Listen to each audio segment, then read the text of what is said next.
Hi, I'm Portia Placino, and I'm here to present my paper entitled Impressions, Prospects, and Struggles Online Distance Learning for Contemporary Philippine Arts from the Regions. The paper aims to examine the initial impressions, possibilities, and challenges of teaching CIPAR. CIIT SHS is an arts and technology school and currently has three tracks: arts and design, animation, and programming. CIPAR is a core subject that is taken by all three tracks and is supposed to build a basic knowledge of Philippine art as well as enable students to explore art within their communities, localities, and regions. Transitioning into an online modality due to the pandemic reveals opportunities as well as difficulties in arts education. The paper explores the most essential learning competencies released by the Department of Education for the subject, the materials used in teaching of the class, the modalities and technologies used in the ODL setup, and the results of the student evaluation for the ODL learning program of the school and the results of the faculty evaluation.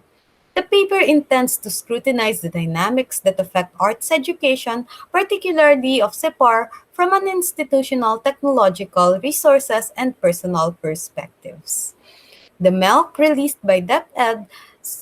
was released by DepEd so education can adapt to the global health crisis at the same time lighten the load of the students. The teachers have the academic freedom to unpack the MALCs as necessary. Using the MALCs as a guideline, creating the class objectives, materials, and activities for CIPAR were a balancing act of giving in-depth knowledge at the same time being conscious of the realities and limitations of the student body. Though initially limiting the expansion and unpacking of the milk, could focus on incorporating art history, art theory, and critique in the descriptions, definitions, and productions that the milk calls for. The rich materials made more easily available in response to the lockdown and quarantine restrictions opens up the possibilities for SIPAR. The key prospect for SIPAR is the push of institutions, both private and public, as well as individual artists and groups to create online content. Over the years, there was an increase in the perceived importance of online engagement, and the lockdown and online modality highlighted this change for the arts.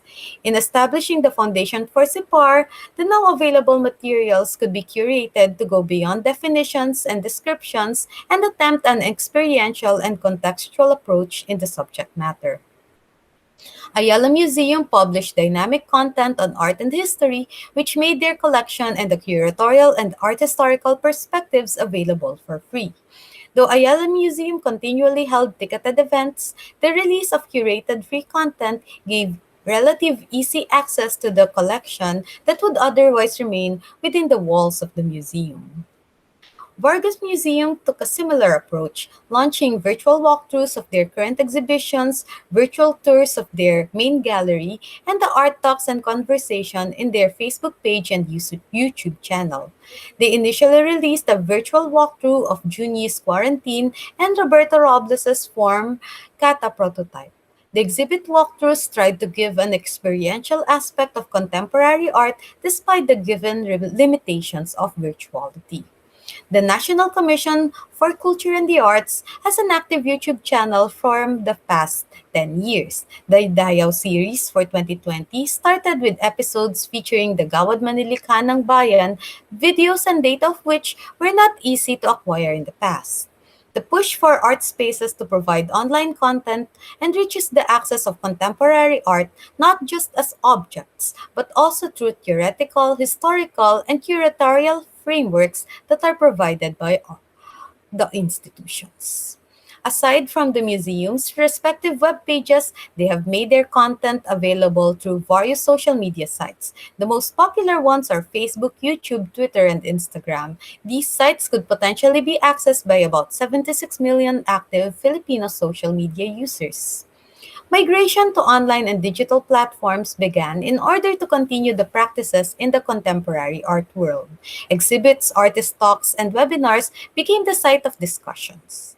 In the context of SIPAR, these platforms are useful not just in talking about artists, materials, techniques, elements, and principles, but also in engaging and examining the contemporary art practices.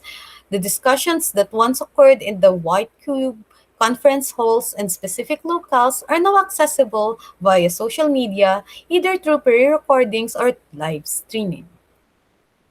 One example is Art in the Park that used to be held in Salcedo Village in Makati. Though it happens in an open-air location, the openness is still limited to those who have access. Their migration online, not just with the sales but also with the videos, artist talks, and events, opens the doors for insight in the contemporary art practice. And one key point in CIPAR is also to look into arts across the regions. Viva ExCon, in its 30 years of practice, is one of the best examples of looking into and creating discourse of regional art.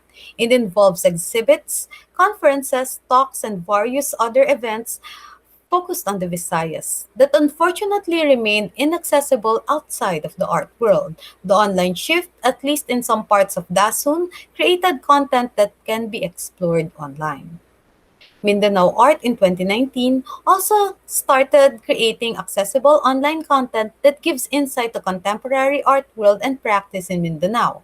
Though the materials produced still needs further exploration and development, the doors are now open to do this.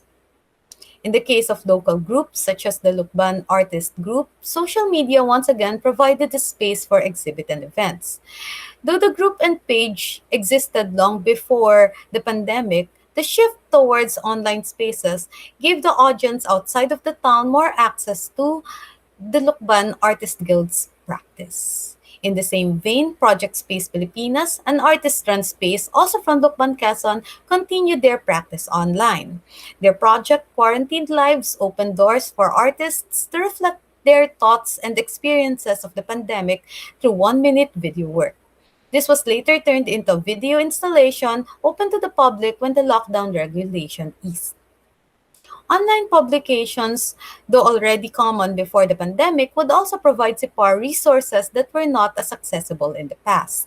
The launching of the digital CCP Encyclopedia of Philippine Art online is a notable development. Though it is still not free to the public, the subscription is at an affordable cost compared to the cost of the set, which was about 50,000 pesos. The National Museum, on the other hand, released a number of electronic books in 2020, including the Basi Revolt, which also includes good quality reproduction of the series, which was until that time inaccessible.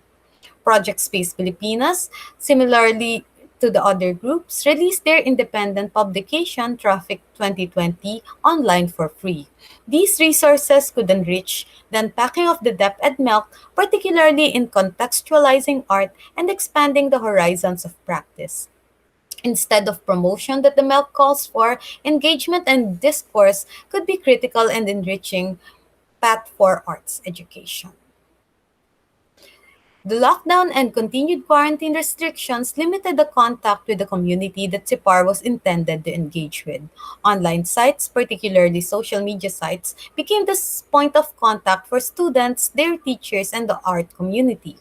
It was already expressed how the online setting expanded the access to knowledge and information, but it should also be noted that it also served as an entry point to resources and communities that were previously closed off. CIIT SHS as an arts and technology school already had an established learning management system before the pandemic. Canvas was used as a main classroom when the school had to shift to a fully online distance learning modality. Canvas became the main repository for references, modules, activities, and materials.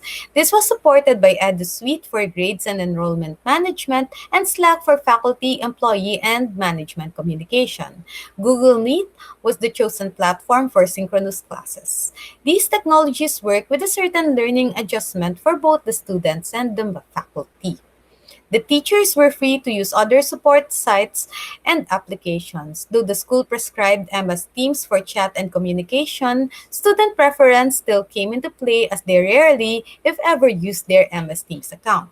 Openness and casual communications proved necessary in an online distance learning modality, and platforms such as Discord and Messenger proved useful due to student preference and presence in the given sites. The school received an average rating of 3.25 based on 1 being the lowest and 4 being the highest for the online class experience survey.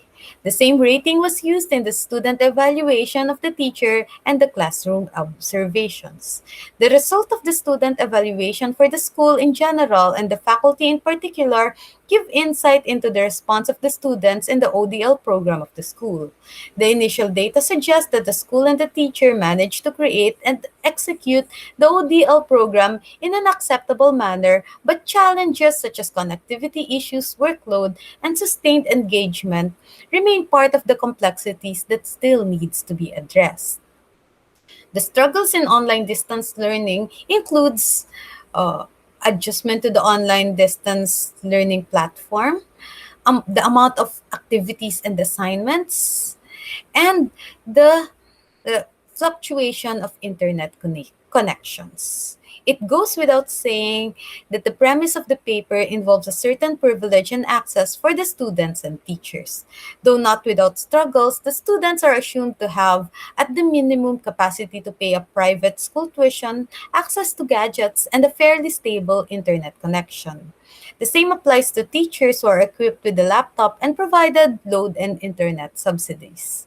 These are minimum requirements for online distance learning in general and the access to the information, engagement, and social media in particular. The PAR faced limitations in terms of community engagement, but also received an influx of access in a once almost impenetrable art world. But in terms of experience, outages due to typhoons, internet fluctuations, and weakness in infrastructures are still inescapable realities that even a privileged perspective may face. It should also be pointed out that along with the privilege of access comes the privilege of creating and releasing information. Artists, art groups, communities, and other contact points that do not have the privilege of connectivity would be limited in speaking for themselves and creating knowledge and information that can be learned and consumed in this particular setting. Thank you.